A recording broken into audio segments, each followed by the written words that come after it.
माझा मराठा समाजाला पक्का आरक्षण मिळण्यासाठी सगळे सोयरेचा कायदा पारित होणं आवश्यक आहे.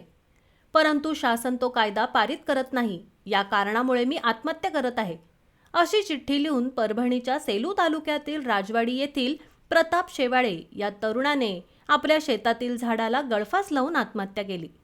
मिळालेल्या माहितीनुसार सेलू तालुक्यातील राजवाडी येथील राहणारे प्रताप शेवाळे हा 27 वर्षीय युवक आज सकाळी शेताच्या शेजारील असलेल्या बांधवांचा डबा देण्यासाठी म्हणून शेताकडे निघाला.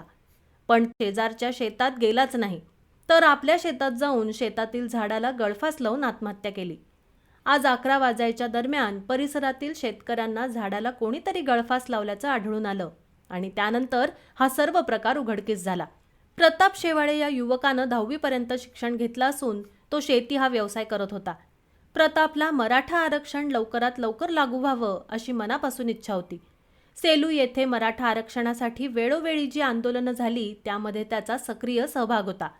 आंतरवाली सराटी येथे देखील मनोज जरांगेंच्या सभेला तो आवर्जून उपस्थित होता. मराठा समाजासाठी मनोज जरांगे पाटील यांच्यासोबत जालना ते मुंबई पायी प्रवासात देखील आपल्या गावकऱ्यांसह सक्रिय सहभाग घेतला होता. एवढं करूनही अद्याप सगळे सोयरेचा कायदा सरकारने पारित केला नाही.